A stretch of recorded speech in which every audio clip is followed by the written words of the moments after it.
Everybody, and happy November challenge day 3.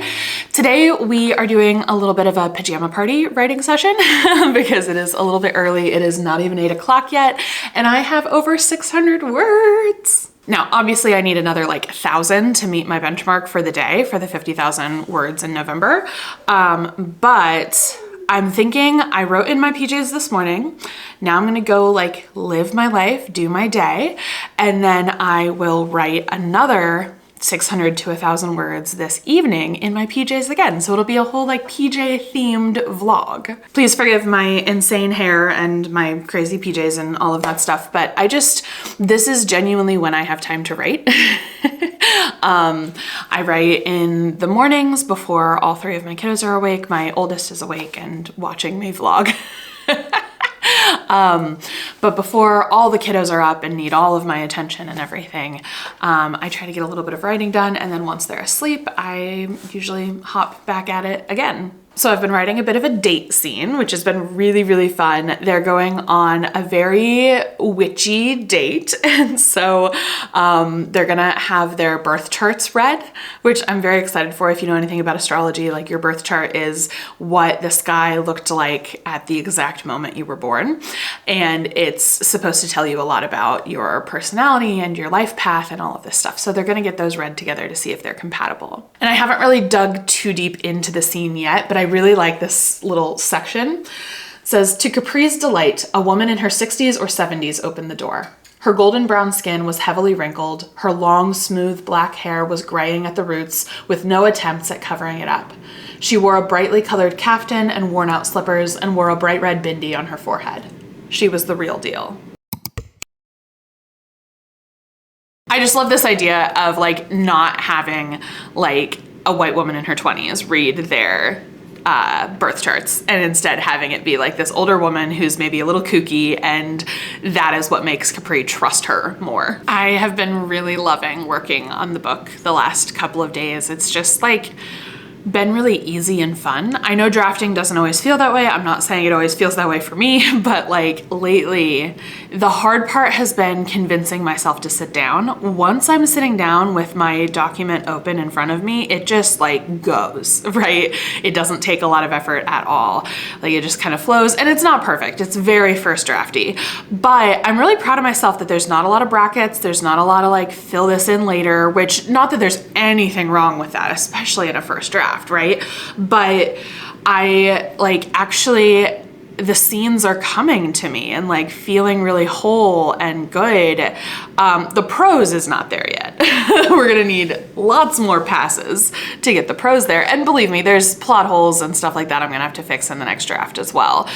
Mostly in the first couple of chapters. I just wasn't sure how to get started, how to kickstart things, and so I kind of just blew past the plot holes. I was like, oh yeah, those are issues, we'll get to them.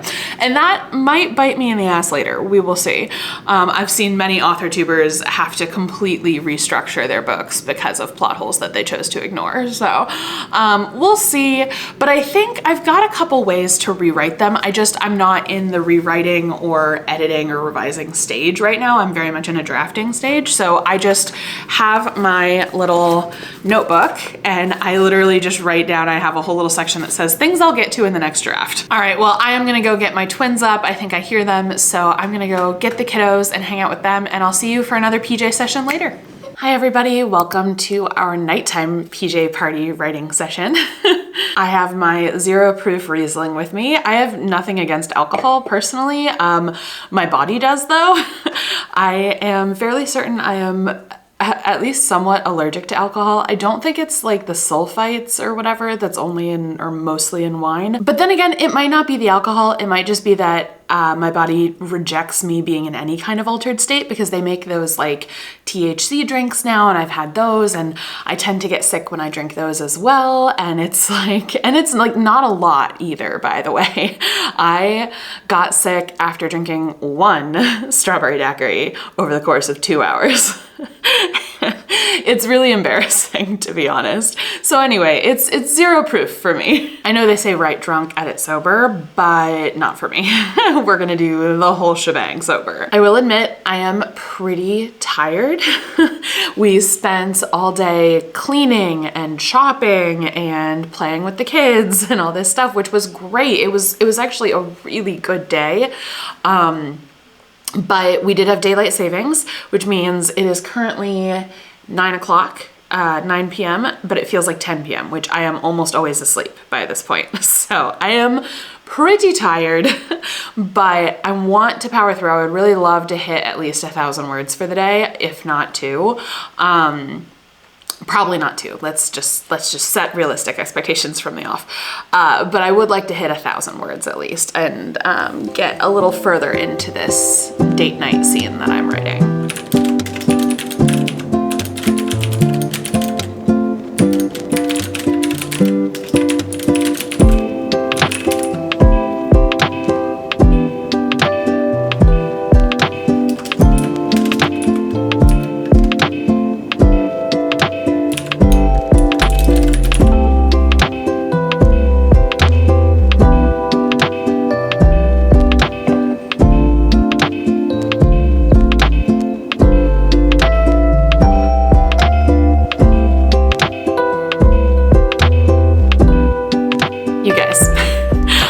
Astrology-based novel, right?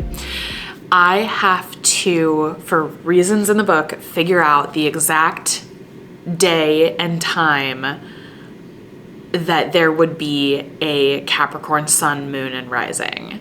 Which, if that doesn't mean anything to you, don't worry about it. But like, basically, usually when you look up astrology stuff, you input when and where you were born, and then it gives you your sun, moon, rising. I am trying to reverse engineer it, and there is a site that will allow me to do that, except it keeps telling me that in order to get a Capricorn sun, moon, rising, they would need to have been born in Antarctica and also in 2095. So like, I'm struggling. Okay, I think I've come to a good stopping point for tonight, because I'm not totally clear how I want to move forward. Like, I know I could figure it out if I sat here, but we have been going for about 45 minutes, and a lot of that was trying to figure out a birth chart for Capri. But we finally figured it out. We got what we needed, and it's a little funky, but it's not terrible. It'll work. It's passable. It'll work. So it looks like we got about 1,085 words. So just over that 1,000 mark. And I wanted to share with you a little section that I kind of really liked. So it says, Now I assume you both know your birth time and location, Envy asked, looking down at the coffee table, rearranging some crystals. Oh, is that why you asked me to ask my dad about that? He had no idea. Had to dig up my birth certificate out of the safe, Indigo said. She pulled out her phone and read, I was born at 7:58 a.m. on July 17th, 2001 in Buchanan, West Virginia. Capri was somewhat shocked to realize that pretty much all of that was new information to her. When they went out to dinner after this, she would have to be sure to ask all the more basic dating information she had somehow skipped. Well, thank you so much for joining me for this pajama vlog. I hope you enjoyed it, and keep writing, everybody. You got this.